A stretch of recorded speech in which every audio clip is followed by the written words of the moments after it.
Hello student, आज इस video के द्वारा हम प्रोटिस्टा जगत का वर्गीकरण और इसके लक्षण क्या है इसके बारे में जानेंगे।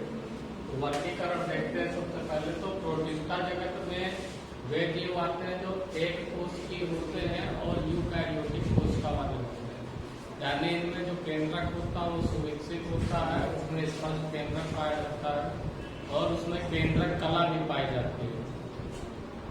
तो एक कोष के जीव यानी जो प्रोटिस्टा जीव होते हैं उन्हें मुख्य रूप से 3 समूहों में डिवाइड किया गया है। पहला है प्रकाश संश्लेषी या पादप सम प्रोटिस्टा। ठीक है, पादप सम का मतलब क्या है कि जो पादपों के समान है। ठीक है, यानी ऐसे प्रोटिस्ट जो पादपों के समान यानी जिसके लक्षण पादपों से मैच करते हैं। मुख्य लक्षण क्या है कि ये प्रकाश संश्लेषी होते हैं, यानी प्रकाश संश्लेषण की क्रिया करते हैं। पादपों का मुख्य लक्षण क्या है? ये प्रकाश संश्लेषण की क्रिया करते हैं और अपना भोजन स्वयं निर्मित कर लेते हैं, यानी स्वपोषी होते हैं। तो इसमें क्या है कि ये एक कोशिकीय होते हैं, कशाभिकीय होते हैं और प्रकाश संश्लेषी होते हैं। और ये रहते कहाँ है? मुख्य रूप से ये जल में पाए जाते हैं और वहां पर ये पादप प्लवक के रूप में रहते हैं। किस रूप में रहते हैं? पादप प्लवक के रूप में रहते हैं। और इसे क्या कहते हैं? प्रोटिस्टन शैवाल भी कहते हैं। क्या कहेंगे इन्हें? प्रोटिस्टन शैवाल। यानी ये जो प्रकाश संश्लेषी होते हैं इन्हें हम एक प्रकार से ये होते एक कोशिकीय शैवाल भी हैं, और क्योंकि प्रोटिस्टा जगत के अंतर्गत आते हैं तो इन्हें हम प्रोटिस्टन शैवाल कहते हैं। ये अपना भोजन प्रकाश संश्लेषण की क्रिया के द्वारा बना लेते हैं। और अगर खाद्य जाल की बात की जाए, खाद्य जाल क्या है? यानी जितने भी एक पारिस्थितिकी में रहने वाले सदस्य हैं उनके सभी के मध्य में संबंध होता है भोजन के रूप में। ठीक है, यानी वो एक दूसरे से संबंध रखते हैं, तो उसे हम क्या कहते हैं? खाद्य जाल। तो खाद्य जाल में ये उत्पादक की भूमिका निभाते हैं। क्या निभाते हैं? प्राथमिक उत्पादक की भूमिका निभाते हैं। उत्पादक उन्हें कहते हैं जो अपना भोजन स्वयं निर्मित कर लेते हैं। यानी जैसे कोई भी पारिस्थितिकी होती है तो उसमें उत्पादक होंगे, उपभोक्ता होंगे। उत्पादक कौन होते हैं? जो भोजन निर्मित करते हैं वो उत्पादक है, और जो भोजन उनके द्वारा ग्रहण करते हैं वो उपभोक्ता है। फिर उन्हें कई कैटेगरी में डिवाइड कर दिया गया, जैसे प्रथम उपभोक्ता, द्वितीयक उपभोक्ता, तृतीयक उपभोक्ता। जैसे एग्जाम्पल के तौर पे घास के मैदान का अगर पारितंत्र हम देखें तो उसमें घास क्या होगी? उत्पादक होगी। घास को कौन खाता है? टिड्डा खाता है, तो वो प्राथमिक उपभोक्ता होगा। फिर टिड्डे को कौन खाता है?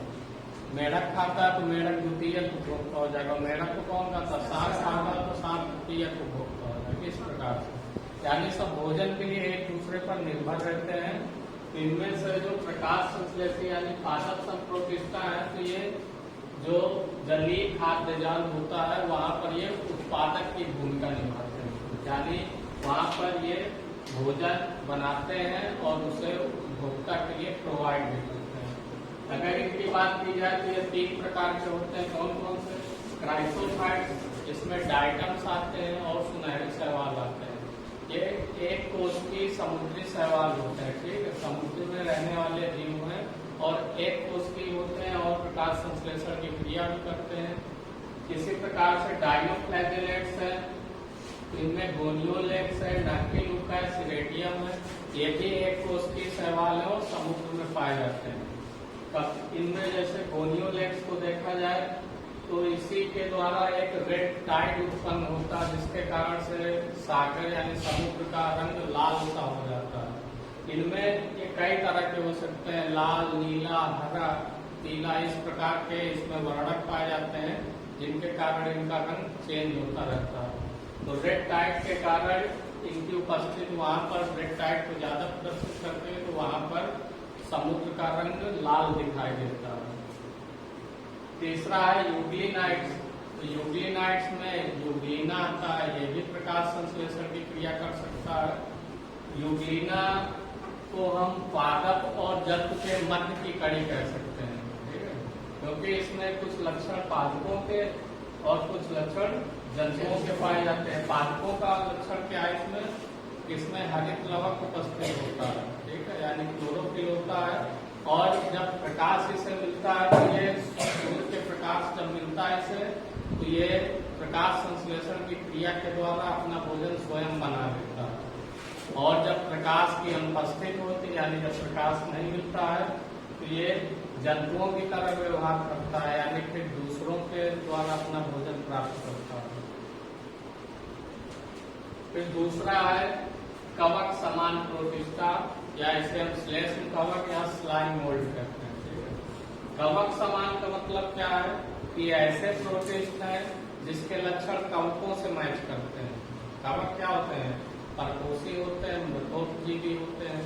तो इनके लक्षण क्या होते हैं? कवकों के साथ मैच करते हैं, यानी इसमें जंतु और कवक दोनों के लक्षण पाए जाते हैं, इसलिए इन्हें क्या कहते हैं? कवक जंतु कहते हैं। और ये अधिकांशतः क्या होते हैं? एक कोशिकीय होते हैं और जलीय होते हैं, यानी एक ही कोशिका होती है इनके शरीर में और जल में पाए जाते हैं। और ये जल में पाए जाते हैं तो वहां पर ये क्या करते हैं? अपघटन का कार्य करते हैं, यानी अपघटक कहलाते हैं वहां पर। इनमें क्लोरोफिल यानी पर्णहरित नहीं पाया जाता है और इनकी कोशिका में कोशिका भित्ति भी नहीं पाई जाती। तो इसमें कुछ लक्षण कवकों के मिल रहे हैं और कुछ जंतुओं के मिल रहे हैं। जैसे कोशिका भित्ति नहीं पाई जाती तो ये जंतुओं का लक्षण है। और अपघटक का कार्य करते हैं, मृतोपजीवी होते हैं और इनमें पर्णहरित नहीं पाया जाता, ये भी जंतुओं का लक्षण है। और कवकों का भी लक्षण है कि उसमें भी पर्णहरित नहीं पाया जाता, तो इसलिए इसमें दोनों के लक्षण मैच करते हैं, इसलिए इन्हें कवक समान प्रोटिस्टा या श्लेष्म कवक या स्लाइम मोल्ड कहते हैं। तीसरा जो समूह इसका जंतु समान प्रोटिस्टा यानी प्रोटोजोआ। तो इसमें क्या है कि जंतुओं के जैसे इसमें लक्षण होते हैं। ये भी एक कोशिकीय होते हैं, सुकेंद्रकीय होते हैं, यानी यूकैरियोटिक कोशिका वाले होते हैं। और इसके अंतर्गत प्रोटोजोवंस जितने भी होते हैं वो सब आते हैं। जैसे प्रोटोजोआ संघ है, उसमें अमीबा है, पैरामीशियम है और कुछ ये स्वतंत्र जीवी हो गए, कुछ परजीवी हो गए जैसे ट्रिपाइनोसोमा, प्लाज्मोडियम है। तो ये सभी सदस्य इसमें आते हैं। ये भी अधिकांशतः क्या होते हैं? जल में ही पाए जाते हैं और सादे जल में भी पाए जा सकते हैं, समुद्री जल में भी पाए जा सकते हैं। और इनमें अगर एक बात देखी जाए तो ये जितने भी प्रोटोजोवंस होते हैं ये परभक्षी होते हैं। कैसे होते हैं? परभक्षी, यानी ये दूसरे प्रोटिस्ट को खा जाते हैं। और ये परभक्षी भी हो सकते हैं और कुछ इसके सदस्य होते हैं जो परजीवी होते हैं। परजीवी का मतलब कि वो दूसरे जीव के अंदर रहकर अपना जीवन व्यतीत करते हैं। तो एग्जाम्पल पे स्वतंत्र जीव में क्या है? अमीबा, पैरामीशियम है। और परजीवी में क्या है? ट्रिपाइनोसोमा है, प्लाज्मोडियम है। इनमें जो प्रोटोजोआ संघ के होते हैं या जो प्रोटोजोआ प्रोटिस्ट होते हैं, इनमें गमन करने के लिए कुछ विशेष संरचनाएं होती हैं।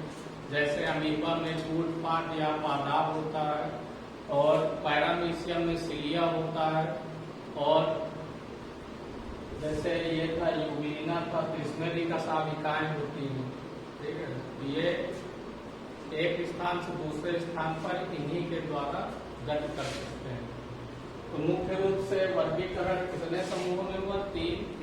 पहला है प्रकाश संश्लेषी या पादप संप्रोटिस्टा, दूसरा कवक संप्रोटिस्टा या स्लाइम मोल्ड या श्लेष्म कवक, तीसरा है जंतु समान प्रोटिस्टा यानी प्रोटोजोआ। अब अगर इनके लक्षण देखे जाए तो प्रोटिस्टा जगत के जीव कैसे होते हैं? एक कोशिकीय होते हैं, यानी इसके जितने भी सदस्य होते हैं उनके शरीर में केवल एक ही कोशिका होती है।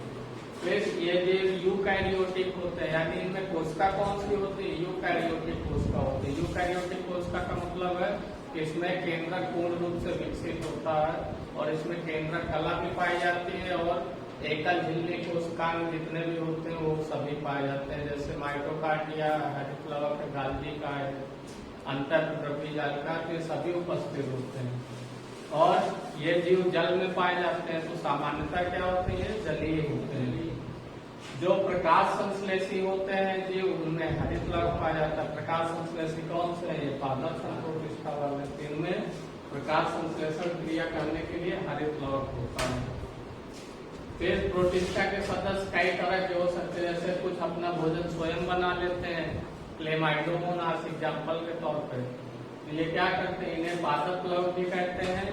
पादप प्लवक का मतलब क्या है कि ये जल में स्वतंत्र रूप से तैरते रहते हैं। प्लवक का मतलब क्या होता है, तैरना, और पादप और जल के सतह पर ये तैरते रहते हैं। तो ये अपना भोजन प्रकाश संश्लेषण की क्रिया के द्वारा स्वयं निर्मित कर सकते हैं, इसलिए इसे हम स्वकोषी भी कह सकते हैं। फिर कुछ प्रोटिस्ट होते हैं, परभक्षी होते हैं। परभक्षी यानी वो दूसरे प्रोटिस्ट को भोजन के रूप में खा लेते हैं, जैसे अमीबा। तो ये कैसा है, प्रोटोजोआ प्रोटिस्ट है, और ये परभक्षी होता है, यानी दूसरे प्रोटिस्ट को भोजन के रूप में ले लेता है। फिर कुछ प्रोटिस्ट परजीवी होते हैं। परजीवी का मतलब है कि अपने भोजन के लिए दूसरे पर आश्रित रहते हैं, जैसे प्लाज्मोडियम है, ट्रिपैनोसोमा है, ये भी प्रोटोजोआ परजीवी है। फिर यूग्लिना एक ऐसा प्रोटिस्ट है जो प्रकाश जब उपस्थित होता है तो प्रकाश संश्लेषण की क्रिया कर लेता है और अपना भोजन स्वयं निर्मित कर सकता है, और जब प्रकाश नहीं होता है तो उस समय फिर ये जंतुओं की तरह व्यवहार करता है। जंतुओं की तरह व्यवहार का मतलब है कि फिर ये अपना भोजन नहीं बना पाता है, और फिर जैसे सभी जंतु दूसरों से यानी पौधों से भोजन के लिए आश्रित होते हैं, तो ये भी उसी तरह भोजन करता है। जो श्लेष्म कवक है, स्लाइम मोल्ड जिसे कहते हैं, यानी कवक संप्रोटिस्ट है ये।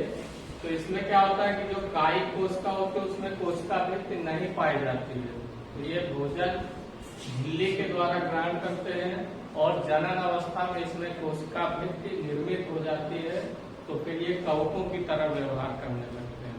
ठीक है, यानी इसमें क्या है कि ये कवक और ये जो जंतु है, तो कवक और जंतु दोनों के लक्षण इसमें है कि जब इसमें कोशिका वृत्ति नहीं होती है तो ये झिल्ली से अपना भोजन प्राप्त करते हैं, और जनन अवस्था में इसमें जब कोशिका वृत्ति बन जाती है तो फिर ये कवकों की तरह व्यवहार करते हैं।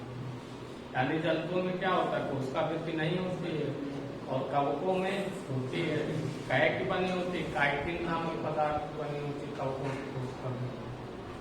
अगर जनन की बात की जाए तो इनमें कायिक जनन भी हो सकता है, लैंगिक जनन भी हो सकता है, और लैंगिक जनन यानी सभी प्रकार का जनन इनमें पाया जाता है।